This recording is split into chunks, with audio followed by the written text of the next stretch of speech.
You are listening to Demystifying Organizations. In partnership with McGraw-Hill Education, I'm your host, Jeff Shatton. My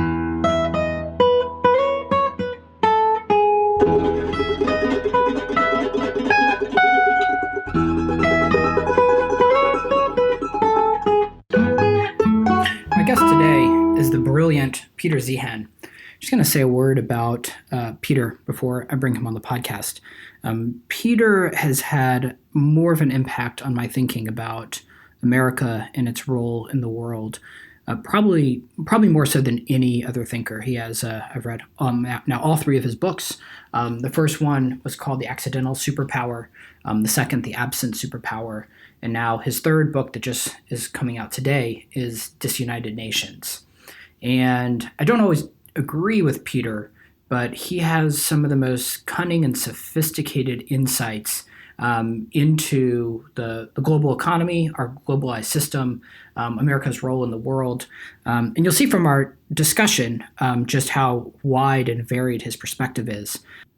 One of my favorite things about Peter's perspective is just how different it is than every other person that you will come across. So I highly recommend buying his book, Disunited Nations. It is out and available everywhere.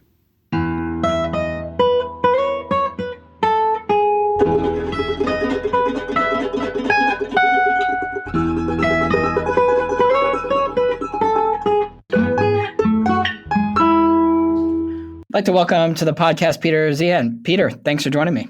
Good morning. How are you? I'm doing great. So you in your first couple books and then in this book, Disunited Nations, describe in great detail the order, and then in this book, what it's going to mean for disorder to begin. So can you just give an overview of what the order is and what might disorder look like? Of course. The world that we know right now is one of the strangest times in human history. The way everything used to work is you were part of an empire, whether you were from the imperial center or some sort of far-flung province. And these empires competed over everything. And a lot of people got shot, a lot of people got killed, and standard of living for most of the population of the world never really moved, because if you weren't in London or Paris or Moscow, everyone else was literally a subject. And so you didn't waste resources on them. World War II comes along. And in World War II, all of these empires fight to mutual obliteration. That just leaves it to the United States as the last one standing. Now, you could say that the U.S. is a bit of an empire, has a continent all to itself, but it really didn't have the sort of far-flung provincial system that everyone else had. So when the U.S. came to redesign the world in the aftermath of World War II, we did something that I call the order. And in the order, the United States agreed to protect everyone who was a member physically. At the same time, it also built a global trading arrangement that did not require you to have a navy, did not require you to protect your own outlying provinces, and allowed you to integrate with anyone, anywhere, whether it was for energy imports or exports or food imports or exports. That is what gave us the economic underpinning for things like NATO and the Japanese alliance. In essence, the American strategic order of the Cold War was a bribe. We pay you to be on our side. Well, that bribe ceased to be really relevant when the wall fell and the Cold War ended. But we have not had a president in the United States that has seen fit to update that system since 1992. And after three presidents of kind of coasting as far as foreign affairs went, we now have a fourth one who's actually tearing it down. And so we are going from the largest alliance network in history to one that by the time the Trump administration is done will probably only be a half a dozen members. And so what will that look like in terms of trade? So you describe how, right, so post-Bretton Woods, the U.S. has been patrolling the world's oceans. We've assured safety for if South Africa wants to ship something over to Germany, the U.S. effectively protects that. What does it mean for trade and the flow of commerce and goods in the post-world order? The short version is it means that most trade's going to go away, and what remains is going to be strongly regionalized and even localized. Because if you can't provide security for civilian shipping, and anyone wants to take a bite out of that by the old imperial style, it just won't make it. Today's ships are too large, they're too slow, They're not very maneuverable, and there's only so many ports that they can go to. They're like the very definition of fat, slow targets. There are exceptions, of course, and no two sectors and no two regions are the same. So, for example, if you're in the Western Hemisphere, the United States Navy will continue to provide baseline security. And so you probably don't need to worry about any sort of trade security within that region. That allows the Western Hemisphere to achieve economies of scale that most other countries are only going to be able to dream of.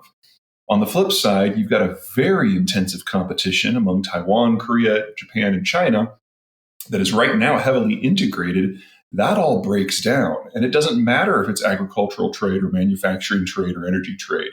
So East Asia is probably the part of the world that will see the greatest degradation in standards of living, which will probably lead to the breakup of the Chinese system. So does this just mean that if a ship goes out leaving Singapore, that it's just a free-for-all on who attacks the ship? Is that what you envision? You'll have individual parts of the world where they agree to work together for various reasons, and Southeast Asia is probably one of those clusters. Indonesia, Malaysia, Singapore in particular have jointly managed the Strait of Malacca for decades now. They get along pretty well. None of them really have territorial disputes with one another that are serious. So that little pocket, sure. But if you're looking further abroad and looking at the Indians or the Chinese or the Japanese, they have a very different view of what economic integration looks like. It's much more nationalist. So if you're dealing with something that is an easily consumable commodity, like, say, crude oil, that is going to have to be convoyed. That will require a military escort. And if you're looking at things that require dozens, if not hundreds of steps in their manufacture, like most electronics, that simply doesn't work in the world that we're going to. This period that we're leaving, where international transport was safe and cheap, this is a very strange moment, historically speaking. It lasted for 70 years. It was a good run. Now it's over.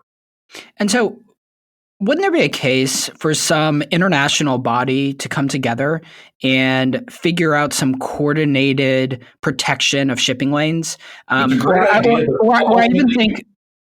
even think of countries paying the United States to continue to patrol the waterways. Yeah, in order to have some sort of extra regional security system, you have to have a country that has a functional navy that can operate in an expeditionary manner throughout a hemisphere. Right now, the United States is that country. It's the only country. If you take all of the world's long-range naval vessels combined that are not American, one American aircraft carrier battle group could take on all of them. And the United States has 11 aircraft carrier battle groups. So there's not even a smidgen of a comparison. You might be able to have certain countries that can deny the U.S. Navy access to their coastal waters, but there's no way that anyone can challenge the United States on the deep blue sea or beyond the range of their own coast. So if this is going to work, you have to have one of two things. Number one, you have to have a new agreement like the order where the United States provides the security, but this time instead of the U.S. paying everyone to be on its side, everyone else has to pay the United States to be on their side. And that, in essence, is what the Koreans and the Japanese have already negotiated as part of their new trade deals. It's just the first step. There will be more demands that the U.S. will place on both countries, but that's where this is going. And the deal with the United Kingdom that's going to be negotiated later this year will probably follow a very similar path. These three countries are unlikely to be the last that seek that approach. Second, the United States, for its own reasons, decides it wants to be involved in a very specific zone and agrees to provide naval security for that zone. Now, if you are in the Western Hemisphere, you kind of get in for free. Southeast Asia might be able to negotiate a pretty good deal. But that's about it. But why won't other countries step up and to protect? Just because the U.S. has largely an insulated economy, right? We're energy independent. We're consumer-based economy. Most of our economic activity actually happens internally, and our biggest trading partners are going to be Mexico and Canada. So we're kind of walled off. But that's not the case for the rest of the world, and they are very dependent on international trade. Won't other countries step up because they need these trading lanes to be safe and figure out a way to pay for it? That's a complicated question, and it has kind of two answers. So in the first bucket are the countries that are heavily trading oriented and just don't have the naval forces. and face a lot of exposure. It's not that you can't build a Navy to take care of this. It's just that that takes time. And if you want to build a Navy that has a global reach, that takes a half a century or more. You can't just magically manifest that. So there's really only two countries aside from the United States right now that even theoretically could provide any sort of convoy cover beyond their home seas, and that's Japan and the United Kingdom. And honestly, if you remember back last year when the Iranians seized a British ship in the Persian Gulf, the Brits immediately doubled their naval patrols of the Persian Gulf from one ship to two ships. Mm-hmm. It takes a lot more than that if you want to do a convoy, and that's as good as it gets right now. Number two, countries that, while they may have some exposure, it's relatively limited, and their naval forces are kind of right-sized to the challenge. There's only 4 of those countries in the world right now, and they are 4 of the chapters in the new book, Disunited Nations, the countries that are actually going to rule the future. And it's not China, and it's not Germany, it's not Brazil. Instead, it's Japan and Turkey and France and Argentina. These are the 4 countries that don't need to go through a radical overhaul of their political and economic systems in order to not just survive, but actually thrive in a world without American-led order. These are the countries of the future. So you're skeptical of the power of China. What do you think is what is your prediction about what's going to happen with China in the next 20, 30 years? China is, in my opinion, the country third most dependent upon the American-led order. They import about 75-80% of their crude. They import about 80% of the inputs for their agricultural sector. They're completely dependent on internationalized supply chains in order to make their manufacturing run, imported tech, and they're massively dependent upon exports of finished manufacturing goods to the wider world, both in North America and Western Europe in particular. There is absolutely nothing about the Chinese system that is functional on a multi-year scale without active American involvement. All the United States has to do if it wants to destroy China as a country is go home. And that's before you consider things like a potential energy crisis in the Persian Gulf. We've had, 18 of those since 1945? And the United States has intervened in each individual case to make sure it did not cause a global catastrophe. After all, the U.S. made sure that oil could flow to the world in order to fund its alliance network. We didn't do it because we used the crude. We did it because of all of our allies, China included, needed the crude. That assumes that nothing happens with the Japanese, who have a long-range navy that the Chinese cannot possibly counter. And that assumes that there's no breakdown in any sort of supply chain anywhere in the world that would inhibit the flow of goods, raw materials, or technology in and out of China. They are wildly dependent upon the world in its current form, and they are utterly unprepared strategically, militarily, economically, financially, or demographically to go it alone. Well, walk through some of the demographic challenges that China faces. Well, that's not too complicated. 30 years ago, they started a one-child policy, and they're now running out of 30-year-olds and 25-year-olds and 20-year-olds and 15-year-olds and 10-year-olds and 5-year-olds. I mean, that's, to be perfectly blunt, that's how math works.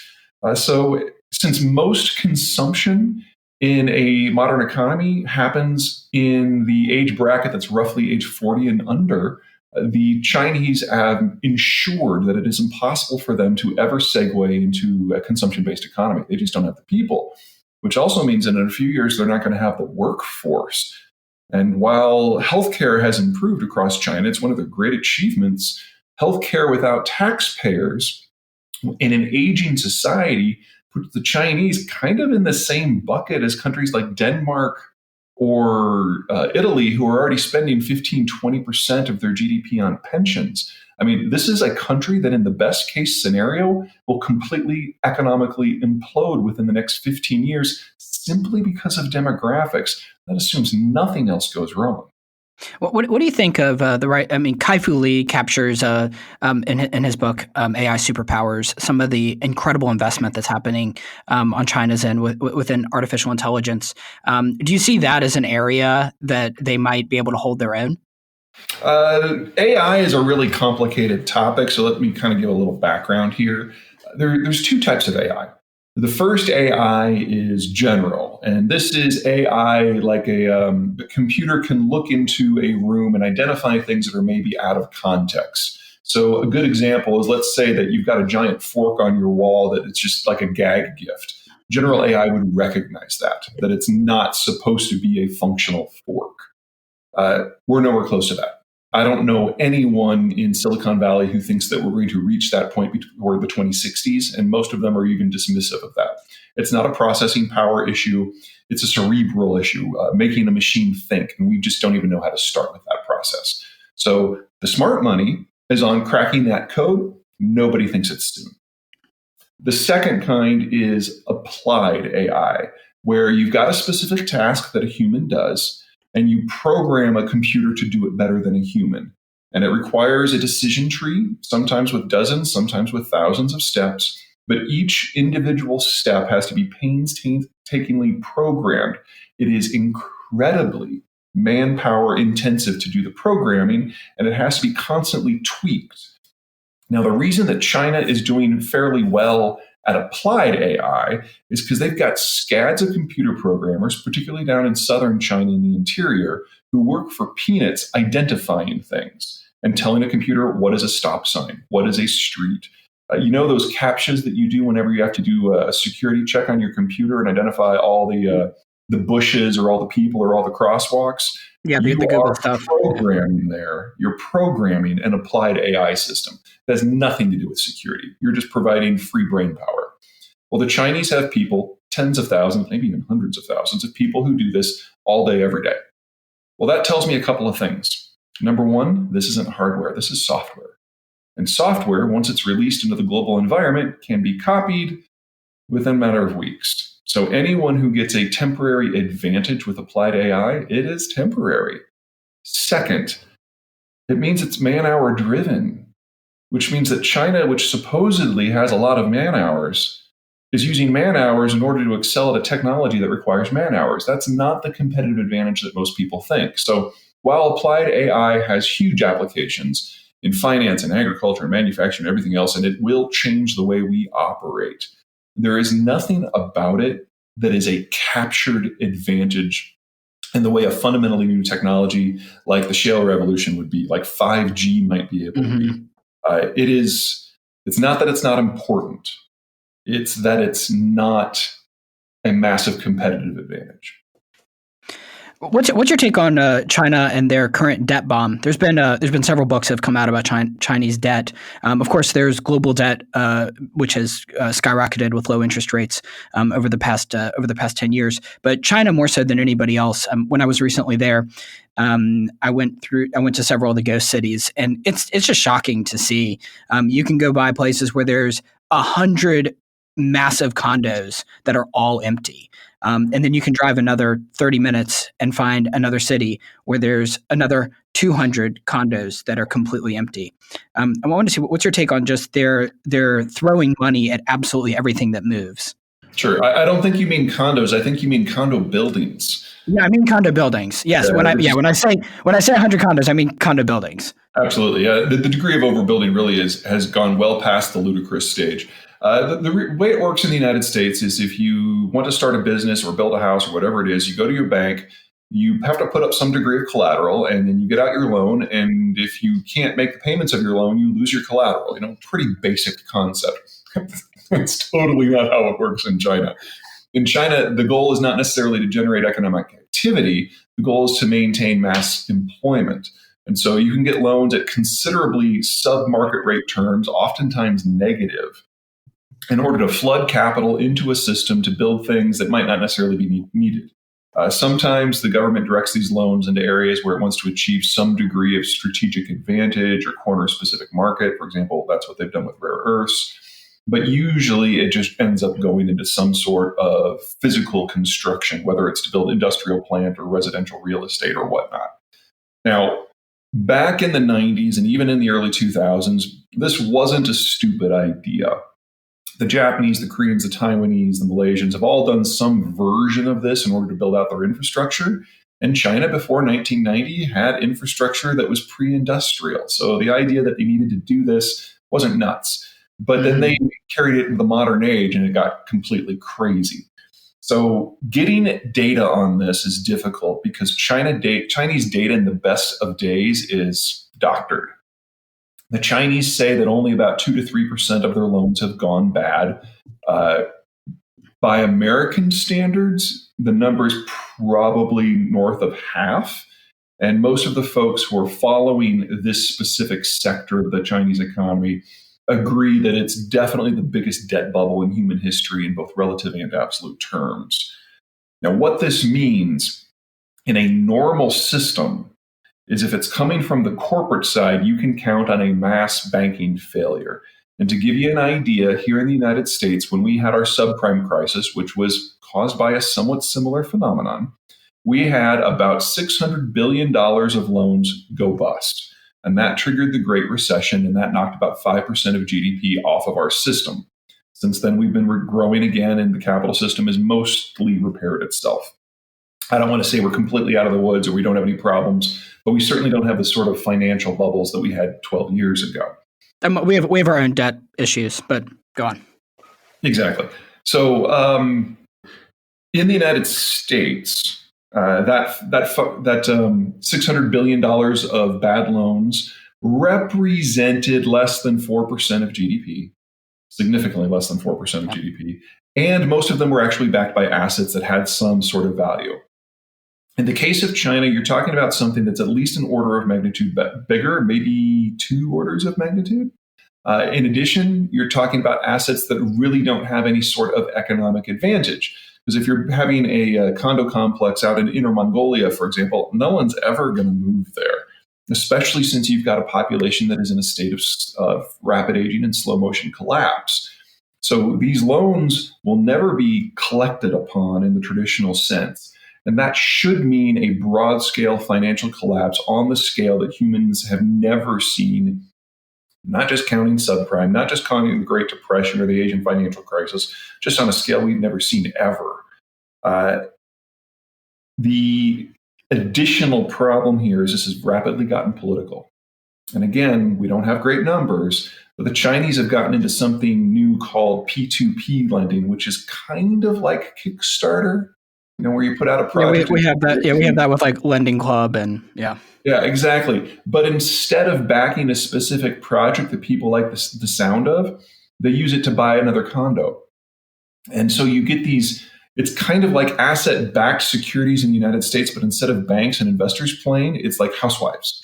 And they're locked together. And as soon as one project goes bust, it starts to percolate out through the rest of the system. And for most of these people, the only assets they have are other condo systems. So the degree to which you can get a broad-scale multi-sector collapse in a very short period of time that absolutely eviscerates the national savings of the country and the personal savings of most of the population is huge. It's pretty depressing. I said it's pretty depressing. Yeah, so I'm looking at this coronavirus in a whole new light now. We know the industrial side of the lending. We know that the financial side of the lending is just trying to keep everything alive right now. But it's going to have a similar effect on the personal lending projects that everybody in China is involved in. And they've now been shut down for 6 weeks. This is not good. Where do you see the coronavirus going?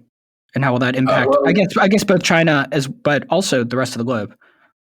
Yeah, well, Chinese data, again, is suspect. From what we've seen from the cases that we've had outside of the Chinese system, it's very virulent, but not particularly lethal. Less than 2% fatality, assuming you've got a decent healthcare system.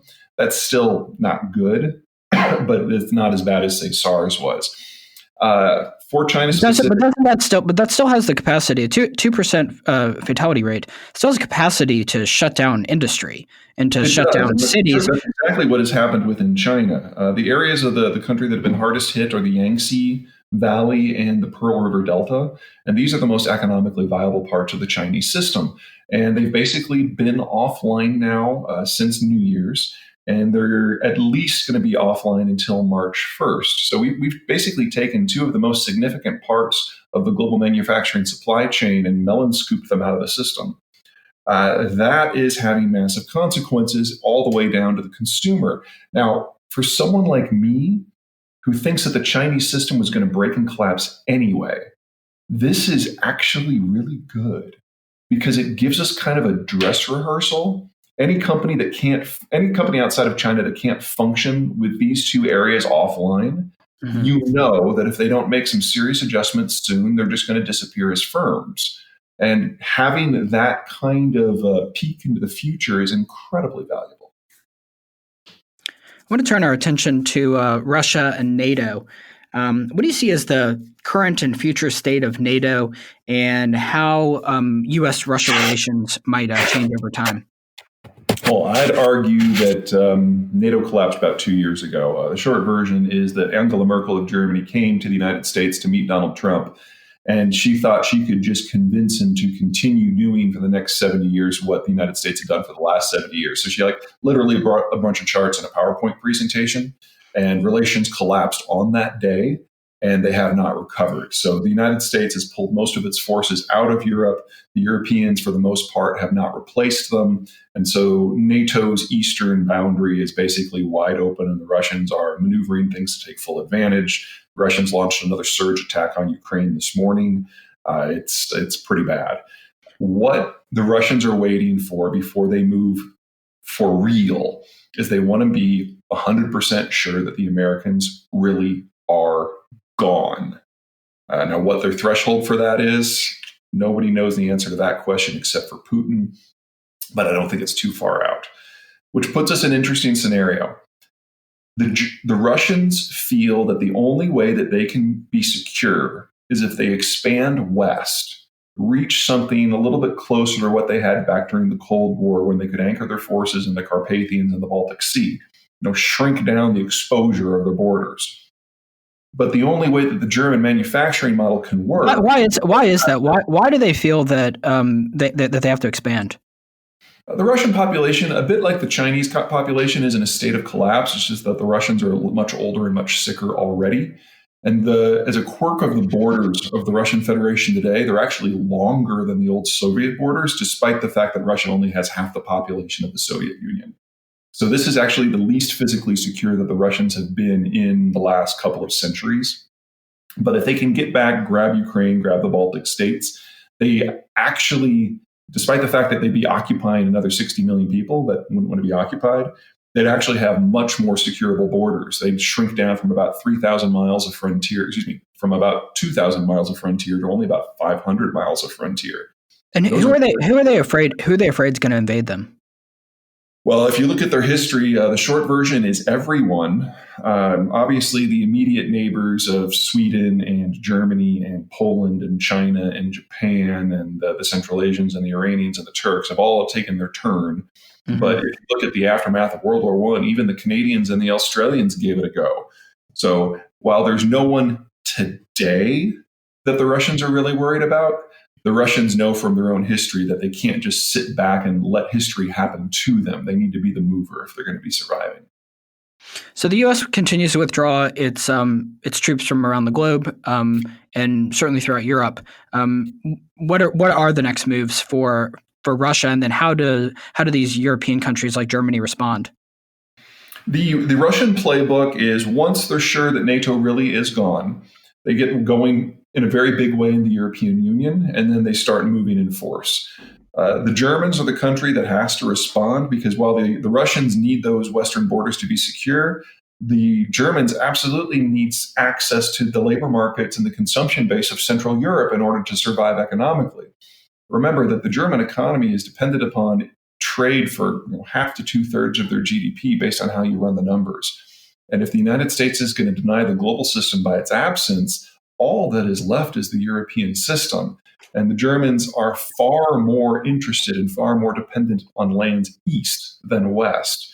So we get a direct overlapping, a direct clash between German and Russian interests. Now, we've seen this movie before. It always goes the same way.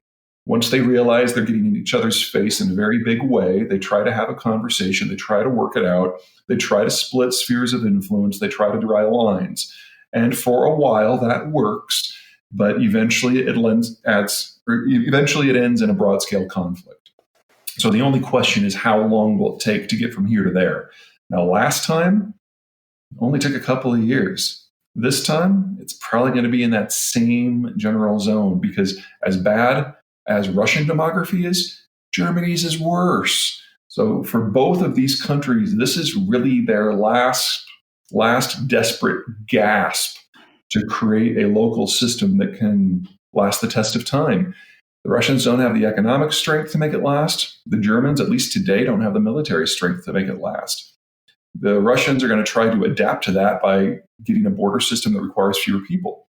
The only way that the Germans can adapt to that is by rearming very, very quickly. And every time that has happened, Europe has gotten lively. By all accounts, Russia's preparing to interfere in the 2020 U.S. elections. Any thoughts? Any thoughts about what might happen and what the fallout might be? Well, it's Americans are fickle, so if you're listening to this 6 months from now, who knows? But it appears today, in late February, that the three moderate candidates on the Democratic side, none of them are going to withdraw before Super Tuesday, and they're going to split the moderate vote among them.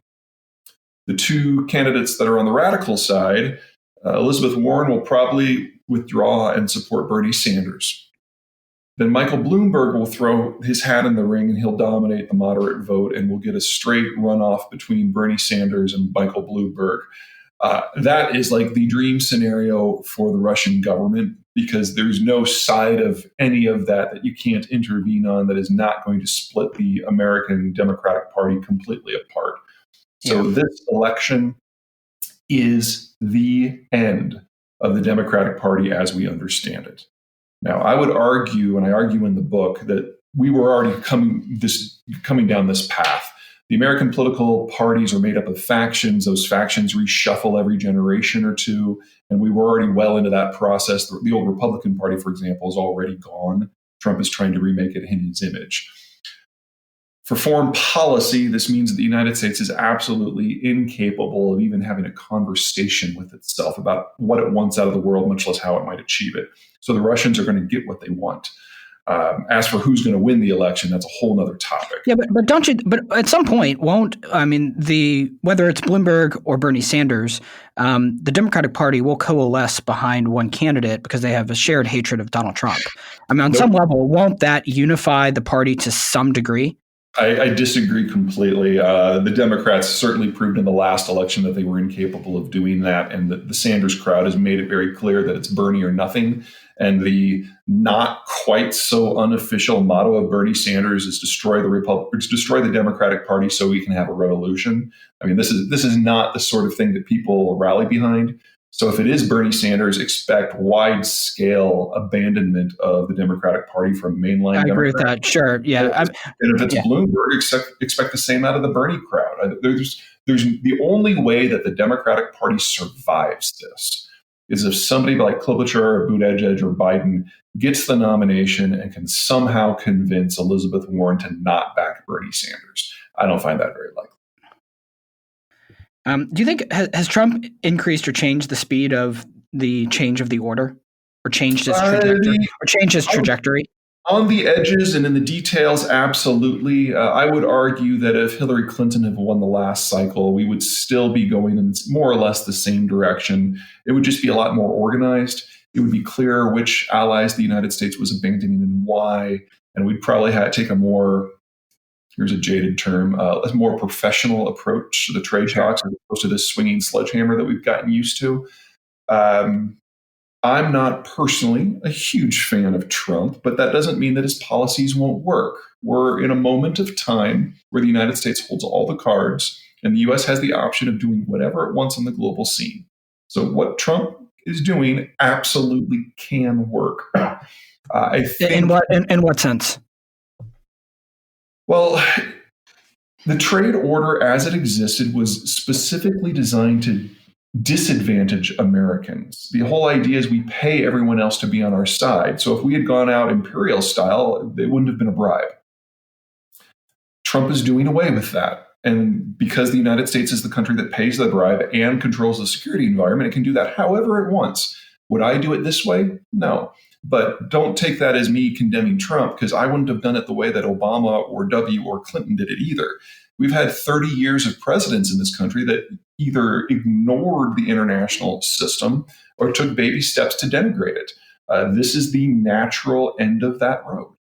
And do you see things like the Soleimani assassination as being that's just how things are going to work moving forward, where we just where the U.S. just decides, all right, the U.S. isn't going to go into a full war, but whoever the president is doesn't like such and such a person, and they just do drone attacks. Absolutely. The United States is the international order. It is the security pillars that make it all work. And any sort of statements out of Japan or Germany or anyone else about high ethical standards really mean nothing unless they can actually provide the security. So expect the United States to be involved in very, very, very few significant military conflicts. We will play favorites if there are countries or causes that we like around the world. But this sort of attack where somebody just kind of put their chocolate in our peanut butter and we didn't care for it, so we dropped a hellfire on them, expect a lot of that. I expect a fair amount of that in the Middle East, as we've seen with Soleimani. I expect a moderate amount of that in the Asian Rim based on what happens with the Chinese. I even expect a bunch of that in Latin America, particularly in Mexico, as things like the drug war continue to burn and we fail to develop better tools of dealing with it.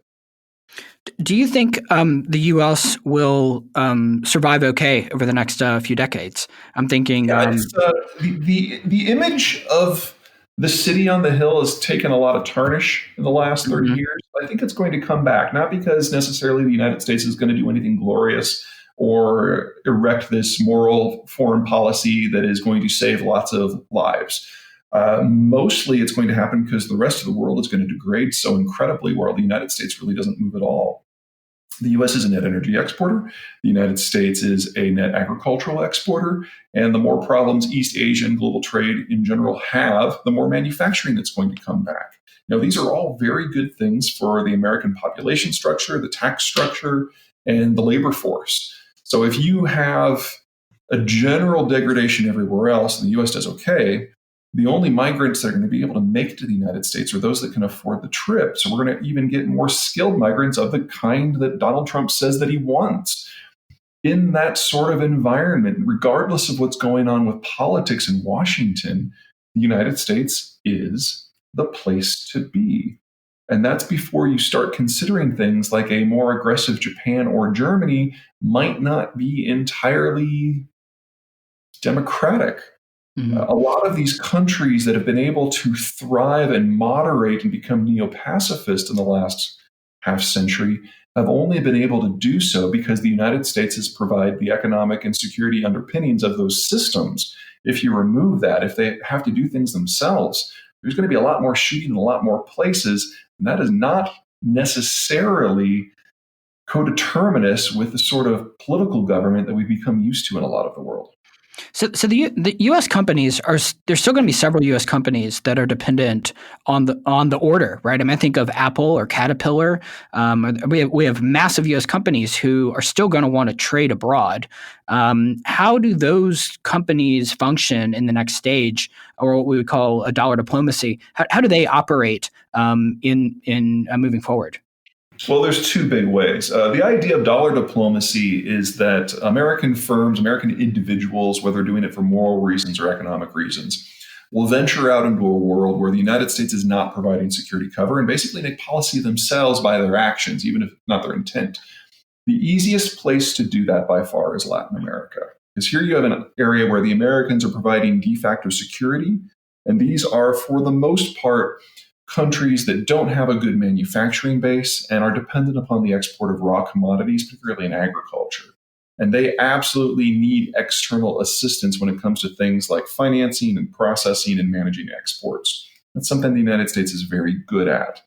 So what will happen is they'll move into these regions, they'll set up shop, they'll set up import-export businesses, they'll help manage the local systems, and then American military and diplomatic power will follow them and then provide an overarching aegis. Second, it can generate some messy political complications, but we've done this before and it's very functional. The second big area that's likely to benefit from this or be subjected to this based on your point of view is Southeast Asia. Here's an area where the countries have relatively good relations with one another. There aren't a lot of pent-up security concerns. and they're going to be desperate to find an external partner that can give them a degree of elbow room from conflicts among the Japanese and Chinese in particular. If China really does break up, the Chinese coast is kind of a third zone where this might happen, because the Chinese simply won't be able to keep the lights on otherwise. And this is not China as a country. These are Chinese cities acting individually. So Fujian and Zhejiang and Shanghai and Hong Kong, areas that will be functioning as de facto city-states. I want to close with one other thing. What investment advice do you give to people for the next couple of decades when you talk to investors? I'm not a financial analyst. Let me lead with that. I specifically look for things that are American domestic, demographically driven, because the United States has a growing population before immigration or before extra hemispheric immigration. I look for things that take advantage of the shale revolution, not in terms of production, because that's very cutthroat and the margins are low. But the United States now has the cheapest energy in the world, both in terms of gasoline or diesel or electricity. And that's before you even start throwing in green power, which is de facto free if you're in the right area. So if you factor those three things together, there's a lot going on, especially if it's something that's exportable. So you can take advantage of low production costs in the United States and high-end costs elsewhere. The two sectors that I find most interesting are refining and petrochem on one side and agriculture and food processing on the other. These are things where the United States has by far the best price structure, and in the rest of the world, they're about to face absolutely monumental shortages. All right. Well, I hope for the sake of the globe that much of what you predict does not happen, though I tend to agree with much of your thinking. Unfortunately, I think it's going to be interesting times. That it will. All right. Really, thank you so much. It's been great having you on. No problem. Disunited comes out March 2nd. All right. Awesome. You can buy it everywhere. Thank you. You can pre-order it now. All right. Bye. Thanks for listening to the podcast today. If you have any questions or comments, you can email me at jeffshatten1@gmail.com. You can tweet me at jeffshatten. If you like this podcast, press the subscribe button and make sure to rate it on iTunes so that other people can find it.